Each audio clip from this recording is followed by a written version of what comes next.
Calaroga Shark Media. From Washington, D.C., where it's time to dance, this is Ballot. That's right. And today, it's all bad news for Uncle Joe. Let's hit this. Well, folks, it looks like President Joe Biden has found himself in the spotlight once again. And this time, it's not for his smooth dance moves. A video of Biden standing still as a statue during a Juneteenth event at the White House has gone viral, and the internet is having a field day. The footage, shared by the Republican National Committee, shows Biden frozen in place while everyone around him, including Vice President Kamala Harris, is getting down to the beat.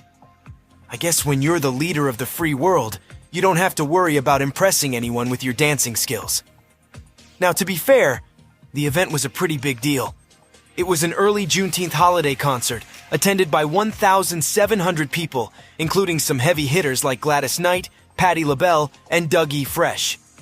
Biden even gave a speech saying, "Black history is American history," and reminding us that there's still a hell of a lot more work to do.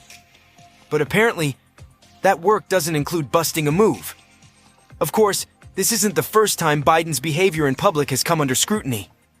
As the oldest person ever to be president, he's faced accusations that he lacks the mental fitness for the job. His critics point to his verbal gaffes and frailty, like stumbling on the steps of Air Force One, as evidence that he's not up to the task. But hey, at least he didn't fall off the stage this time, right? The internet, being the kind and understanding place that it is, wasted no time in roasting Biden for his apparent lack of engagement at the event. Conservative internet personality Mike Sparazza wrote, "We have our first total malfunction to his brain," while the account Libs of TikTok said Biden was looking lost, staring into space like a zombie. Another account chimed in saying, "He has no clue why he is there." Ouch. But not everyone was so quick to judge. One account came to Biden's defense saying, "I do not like or support Joe Biden, but this is the most relatable he has ever been. I cannot dance, and when surrounded with people who are dancing, I do exactly what he is doing here. Freeze, smile, and wait for it to end." Finally, someone who understands the struggle of having two left feet. My take. I couldn't stop watching Kamala give off fun and energy. It looks like President Biden's approval ratings have hit rock bottom. And election data guru Nate Silver is suggesting that it might be time for the Democratic frontrunner to hang up his hat and call it quits. That's right. The founder of 538 thinks Biden's latest disapproval ratings are so bad that dropping out of the 2024 presidential race might be the lesser of two evils. Silver took to Twitter on Monday to share his thoughts, saying, "But Biden just hit a new all-time low in approval, 37.4%. Dropping out would be a big risk. But there's some threshold below which continuing to run is a bigger risk. Are we there yet? I don't know. But it's more than fair to ask." Ouch. When your approval rating is lower than the percentage of people who believe in Bigfoot, you know you're in trouble. But wait, there's more. Silver also suggested that Democrats would have had a better shot at the White House if Biden had bowed out a year ago, allowing for a proper primary process and giving voters a chance to choose from the many popular Democrats across the country. I guess hindsight really is 2020, or in this case, 2024. And if you thought things couldn't get any worse for Biden, Silver dropped this bombshell.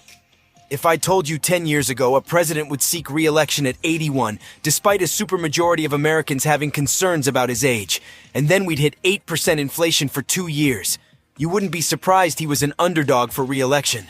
You'd be surprised it was even close." Yikes. When you put it that way, it's a miracle Biden's even in the race at all. But wait, what about Trump? Surely he should drop out too, right? Well, according to Silver, yes, Trump should drop out. I agree. Biden would lose by 7 points against a different candidate. But I agree. The Republican Party and the country would be better served by a different nominee. In a recent interview with Piers Morgan, RFK Jr. dropped a bombshell. He's staying in the race to lower Trump's chances of winning. That's right, he's the political equivalent of a spoiler, the guy who shows up to the party uninvited and eats all the guacamole. "I'm hoping in the long run that I'll be very damaging to both of the candidates," RFK Jr. said with a straight face. I mean, who says that? It's like announcing, I'm running for president, but my real goal is to make sure nobody gets what they want. Talk about a buzzkill. But let's be real, folks. RFK Jr. isn't exactly a political heavyweight. He's known more for his controversial views on vaccines and his penchant for conspiracy theories than his presidential aspirations. It's like the kid who runs for student council on a platform of more recess and less homework. Sure, it sounds great, but is it really feasible? Now I know what you're thinking. Why would RFK Jr. want to damage both candidates? Isn't he supposed to pick a side? Well, apparently no. Meanwhile, it seems like former President Donald Trump just can't catch a break these days. Fresh off his conviction in the New York hush money case, where he was found guilty of falsifying business records to cover up an alleged affair with adult film star Stormy Daniels, Trump now faces a new challenge: keeping his liquor licenses at 3 of his New Jersey golf courses. That's right. The New Jersey Attorney General's office is reviewing whether Trump's recent conviction could impact his ability to serve booze at his fancy golf clubs. Because apparently, in New Jersey, you need to have a reputable character to hold a liquor license. I guess they haven't been paying attention to Trump's Twitter feed for the past few years. Now, I know what you're thinking. How will Trump's golf buddies survive without their post-round martinis? Well, fear not, because as of Monday, the liquor licenses at Trump's golf clubs remain active. So, for now, the party can continue. But here's the kicker. New Jersey law states that no liquor license shall be issued to any person who has been convicted of a crime involving moral turpitude. And let's be real. When it comes to Trump, the phrase moral turpitude pretty much sums up his entire political career. Trump, of course, denies the affair with Stormy Daniels and has vowed to appeal the verdict. He's set to be sentenced just 4 days before the Republican National Convention next month, where he'll likely be officially nominated as the GOP's presidential candidate. Talk about awkward timing. So while Trump may be facing legal troubles left and right, at least he can still serve overpriced cocktails at his New Jersey golf clubs. For now. Cheers to that.